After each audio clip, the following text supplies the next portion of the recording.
തിരുവനന്തപുരം കരകുളത്ത് കത്തിക്കരിഞ്ഞ മൃതദേഹം കണ്ടെത്തിയ സംഭവത്തിൽ നിർണായക ദൃശ്യങ്ങൾ പുറത്ത്. AP അസീസ് എഞ്ചിനീയറിംഗ് കോളേജ് ഉടമ ദിവസങ്ങൾക്ക് മുൻപ് പമ്പിൽ നിന്ന് 30 ലിറ്റർ ഡീസൽ വാങ്ങുന്ന CCTV ദൃശ്യങ്ങളാണ് ന്യൂസ് 18 ലഭിച്ചത്. കോളേജ് ക്യാമ്പസിൽ മൃതദേഹാവശിഷ്ടങ്ങൾ കണ്ടെത്തിയത് കഴിഞ്ഞ 31-നാണ്. ഡാൻ കുര്യൻ ഏറ്റവും പുതിയ വിവരങ്ങളുമായി ചേരും. വളരെ പ്രധാനപ്പെട്ട ചില കണ്ടെത്തലുകളിലേക്ക് പോകുന്നു എന്നുള്ളതാണ്. തിരുവനന്തപുരം കരകുളത്ത് കത്തിക്കരിഞ്ഞ മൃതദേഹം കണ്ടെത്തിയത് ഇക്കഴിഞ്ഞ ഡിസംബർ 31 രാവിലെയാണ്. അന്നു മുതൽ തന്നെ ഈ സംഭവവുമായി ബന്ധപ്പെട്ട് വലിയ ദുരൂഹതകൾ ഉണ്ടായിരുന്നു. പോലീസിന്റെ അന്വേഷണം പുരോഗമിക്കുകയാണ്. ഇതിനിടയിലാണ് ഈ കോളേജ് ഉടമ, മരിച്ച കോളേജ് ഉടമ തന്നെ ഇത്തരത്തിൽ 30 ലിറ്റർ പെട്രോളുമായി, AP അസീസ് എഞ്ചിനീയറിംഗ് കോളേജ് ഉടമ 30 ലിറ്റർ പെട്രോളുമായി ഡീസൽ വാങ്ങുന്ന ദൃശ്യങ്ങൾ, CCTV ദൃശ്യങ്ങൾ പുറത്തു വന്നത്. ഈ മരിച്ചത് ഈ ആൾ തന്നെയാണ്, കോളേജ് ഉടമ തന്നെയാണ്, കോളേജ് ഉടമ താഹ തന്നെയാണ് എന്ന കാര്യത്തിൽ ഏതാണ്ടൊരു സ്ഥിരീകരണം വന്നിട്ടുണ്ട് എന്നാണ് മനസ്സിലാകുന്നത്. ആത്മഹത്യയാണ് എന്ന രീതിയിലാണ് ഇപ്പോൾ കാര്യങ്ങൾ മുന്നോട്ട് പോകുന്നത് എന്നും മനസ്സിലാകുന്നു. ഏതായാലും പ്രധാനപ്പെട്ട ഒരു വിവരമാണ്. CCTV ദൃശ്യങ്ങളടക്കം ഇപ്പോൾ പുറത്തു വന്നിട്ടുണ്ട് എന്നുള്ളതാണ് ഏറ്റവും പ്രധാനപ്പെട്ട കാര്യം. ഡാൻ കുര്യൻ ഏറ്റവും പുതിയ വിവരങ്ങൾ പങ്കുവെക്കും. ഡാൻ, എന്താണ് സംഭവിച്ചത്? ഇപ്പോൾ എന്ത് നിഗമനത്തിലാണ് അന്വേഷണം എത്തി നിൽക്കുന്നത്? രഞ്ജിത്ത്, ഈ ദുരൂഹ സാഹചര്യത്തിൽ മരണപ്പെട്ട അല്ലെങ്കിൽ മൃതദേഹ അവശിഷ്ടങ്ങൾ കണ്ടെത്തി ദിവസങ്ങൾ പിന്നിടുമ്പോഴും ഇത് EM താഹ തന്നെയാണോ എന്ന് ഉറപ്പിക്കാൻ നെടുമങ്ങാട് പോലീസിന് കഴിഞ്ഞിരുന്നില്ല. അതായത് അതിനുവേണ്ടി DNA പരിശോധന ഫലത്തിന് വേണ്ടി കാത്തിരിക്കുകയാണ് നെടുമങ്ങാട് പോലീസ്. അതിനിടയിലാണ് ഒരു പമ്പിൽ നിന്ന്, വഴിയിലേക്ക് സമീപത്തുള്ള ഒരു പമ്പിൽ നിന്ന് കഴിഞ്ഞ 26-ാം തീയതിക്ക് താഹ അദ്ദേഹത്തിന്റെ സ്വന്തം വാഹനത്തിൽ എത്തി 2 ക്യാൻവാസുകളിലായി 15 ലിറ്റർ വീതം ഡീസൽ, അങ്ങനെ 30 ലിറ്റർ ഡീസൽ വാങ്ങി ആ വാഹനത്തിൽ മടങ്ങുന്ന നിർണായകമായ ദൃശ്യങ്ങളാണ് ഇപ്പോൾ പോലീസിന് ലഭിച്ചിരിക്കുന്നത്. അങ്ങനെയാണെങ്കിൽ ഇത് EM താഹയെ തന്നെ ആത്മഹത്യക്ക് വേണ്ടി ഈ ഡീസൽ അവിടെ നിന്ന് വാങ്ങിയതാണ് എന്ന് ഉറപ്പിക്കുന്ന തരത്തിലേക്ക് കാര്യങ്ങൾ എത്തുകയാണ്.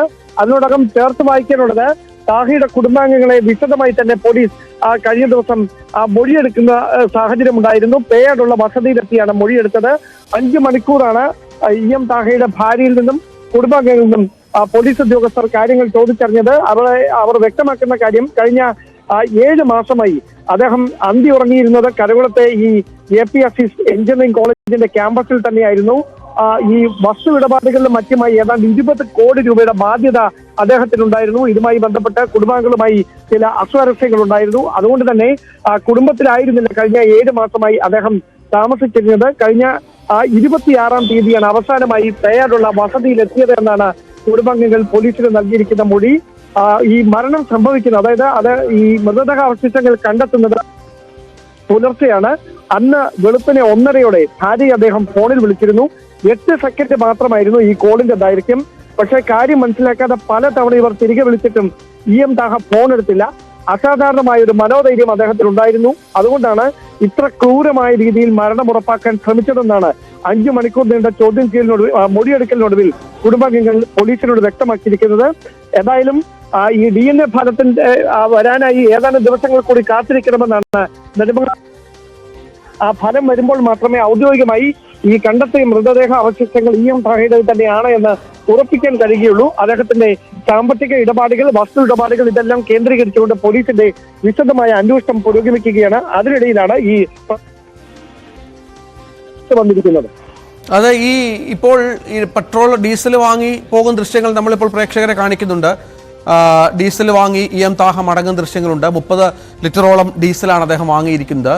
അപ്പോൾ മറ്റ് എന്താണ് ദുരൂഹതകൾ, അതിലേക്ക് പോകേണ്ട സാഹചര്യമില്ല. ഒരു ആത്മഹത്യ എന്ന നിലയിൽ തന്നെ കാര്യങ്ങൾ എത്തിച്ചേർന്നിട്ടുണ്ടാവാം എന്നല്ലേ മനസ്സിലാക്കേണ്ടത്? എന്താണ് ഇദ്ദേഹത്തിന് എന്തെങ്കിലും സാമ്പത്തിക പ്രശ്നങ്ങളോ കോളേജുമായി ബന്ധപ്പെട്ട മറ്റെന്തെങ്കിലും പ്രശ്നങ്ങളോ അത്തരം കാര്യങ്ങൾ എന്തെങ്കിലും കുടുംബം പങ്കുവെക്കുന്നുണ്ടോ? അത്തരം നിഗമനങ്ങളോ വിലയിരുത്തലോ മറ്റോ ഏതെങ്കിലും പ്രാഥമികമായി ഉണ്ടോ ഡാൻ?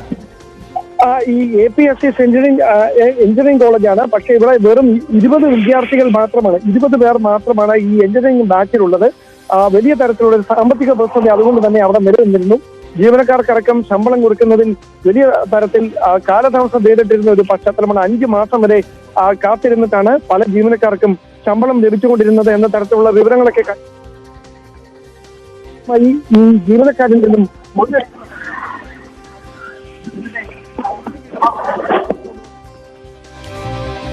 ഡാൻ കുര്യനാണ് വിവരങ്ങൾ പങ്കുവച്ചുകൊണ്ടിരിക്കുന്നത്. ഏതായാലും സ്വാശ്രയ കോളേജ് ഉടമയാണ് എന്നാണ് മനസ്സിലാകുന്നത്. വിദ്യാർത്ഥികളുടെ എണ്ണം വളരെ കുറവായിരുന്നു. ഡാൻ പറയുന്ന അനുസരിച്ചാണെങ്കിൽ ജീവനക്കാർക്ക് ശമ്പളം കൊടുക്കാൻ പോലും ഈ താഹ എന്ന സ്വാശ്രയ കോളേജ് ഉടമ വല്ലാതെ കഷ്ടപ്പെട്ടിരുന്നു എന്നുള്ളതാണ്. ഇപ്പോൾ ഏതാണ്ട് കാര്യങ്ങൾ ഏതാണ്ട് വ്യക്തമായി വരികയാണ്. അവിടെ കത്തിക്കയറിയ നിലയിലുള്ള മൃതദേഹം ആരുടെയാണ് എന്ന കാര്യത്തിലൊക്കെ ഒരു വ്യക്തത വരുന്ന ഒരു പശ്ചാത്തലം കൂടി ഇതിനോട് ചേർത്ത് വെക്കേണ്ടി വരും. ഏതായാലും പ്രധാനപ്പെട്ട കാര്യം ഇപ്പോഴും പോലീസ് അന്വേഷണം പുരോഗമിക്കുകയാണ്. DNA പരിശോധന അത് പൂർത്തിയായിട്ടില്ല എന്നുള്ളത് തന്നെയാണ് ഏറ്റവും പ്രധാനപ്പെട്ട കാര്യം. ഡാൻ തുടരുന്നു. ഡാന് ഇപ്പോൾ നമുക്ക് ഈ ദൃശ്യങ്ങളിൽ അത് കാണാം, വളരെ വ്യക്തമായി തന്നെ കാണാം. പെട്രോൾ ഡീസൽ വാങ്ങി മടങ്ങുന്ന കോളേജ് ഉടമയെ കാണാം. ഈ മറ്റെന്തെങ്കിലും വിവരങ്ങൾ പങ്കുവെക്കുന്നുണ്ടോ പോലീസ്? ഏതാണ്ട് സ്ഥിരീകരിക്കാവുന്ന മട്ടിലാണോ കാര്യങ്ങൾ? രഞ്ജിത്ത്, കൊലപാതക സാധ്യതകൾ അടക്കം വിശദമായി തന്നെ അവർ പരിശോധിച്ചുകൊണ്ടിരിക്കുകയായിരുന്നു. ഈ ഘട്ടത്തിലും ആ പരിശോധന തുടരുന്നുണ്ട്. കാരണം അവർക്ക് എല്ലാ വശങ്ങളും പരിശോധിക്കേണ്ടതുള്ളത് കൊണ്ട് ആത്മഹത്യ എന്ന ഒരു നിഗമനത്തിൽ അന്വേഷണം ചുരുക്കാതെ വിശാലമായ തരത്തിൽ തന്നെ ഇതിനെ കാണാനായിരുന്നു പോലീസിന്റെ ശ്രമം. മാത്രവുമല്ല, ഉന്നത പോലീസ് ഉദ്യോഗസ്ഥർ ഇത് സംബന്ധിച്ച കൃത്യമായ നിർദ്ദേശം നൽകിയിട്ടുണ്ടായിരുന്നു. വിശദമായ അന്വേഷണം ഈ വിഷയത്തിൽ നടത്തണമെന്ന ആവശ്യം അവർ മുമ്പോട്ട് വെക്കുകയും ചെയ്തിരുന്നു. അതുകൊണ്ട് തന്നെയാണ് ഗൗരവപൂർണമായി ആ അന്വേഷണം അങ്ങനെ തന്നെ നടത്തിക്കൊണ്ടിരുന്നത്. അതിനിടയിലാണ് ഇത് ആത്മഹത്യ തന്നെയാണ് എന്ന സൂചനകൾ ആദ്യഘട്ടത്തിൽ പുറത്തു വന്നിരുന്നെങ്കിലും അദ്ദേഹത്തിന്റെ വീട്ടിൽ നിന്നും അദ്ദേഹത്തിന്റെ ഈ ഓഫീസ് മുറിയിൽ നിന്നുമൊക്കെ വിശദമായ പരിശോധന നടത്തിയിട്ടും അത് സംബന്ധിച്ച സൂചനകൾ നൽകുന്ന കത്തുകളോ കുറിപ്പുകളോ ഒന്നും കണ്ടെത്താൻ കഴിഞ്ഞിരുന്നില്ല. ആകെ അവശേഷിച്ചത് അദ്ദേഹത്തിന് ഈ മൃതദേഹാവശിഷ്ടങ്ങൾ കണ്ടെത്തിയതിന് സമീപത്ത് നിന്ന് ഒരു സ്മാർട്ട് ഫോണിൽ അദ്ദേഹത്തിന്റെ ചില ബന്ധുക്കൾക്ക് അയച്ച ഒരു സന്ദേശം മാത്രമാണ് വീണ്ടെടുക്കാൻ കഴിഞ്ഞിട്ടുള്ളത്.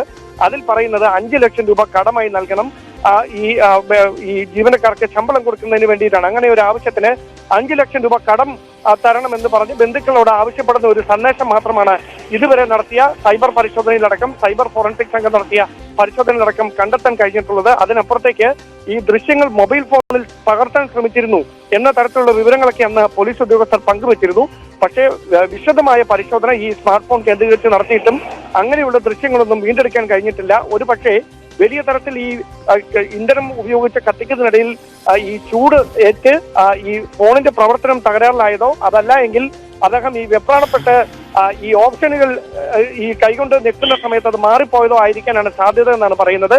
പക്ഷെ ഇപ്പോഴും ഈ ദൃശ്യങ്ങൾ സ്വയം മൊബൈൽ ഫോണിൽ പകർത്തിക്കൊണ്ട് ആത്മഹത്യ ചെയ്യാനായിരുന്നു ശ്രമിച്ചത് എന്ന സംശയം ബലപ്പെടുത്തുന്ന തരത്തിലുള്ള സൂചനകളാണ് പോലീസിന് ലഭിച്ചിട്ടുള്ളതും. രഞ്ജിത്ത്, ദൃശ്യങ്ങൾ നമുക്കത് കാണാം, വളരെ വ്യക്തമായി തന്നെ കാണാം. അത് ഈ ഡീസൽ 20-30 ലിറ്ററോളം ഡീസൽ വാങ്ങി മടങ്ങുന്ന ഈ താഹയുടെ ദൃശ്യങ്ങളാണ്.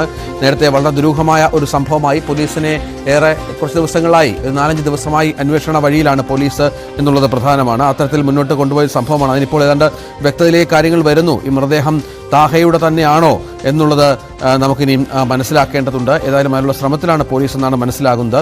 ഒരുപക്ഷെ ഇതുമായി ബന്ധപ്പെട്ട വിവരങ്ങൾ അല്പസമയത്തിനകം തന്നെ പുറത്തു വന്നേക്കാം. DNA പരിശോധന അടക്കം ഉള്ള ശ്രമങ്ങൾ ഇപ്പോൾ നടക്കുന്നുണ്ട്. DNA പരിശോധനാ ഫലം വന്നാലാണ് വളരെ കൃത്യമായി ഇക്കാര്യത്തിൽ ഒരു വ്യക്തത വരിക എന്നതുകൂടി ചേർത്ത് വെക്കണം.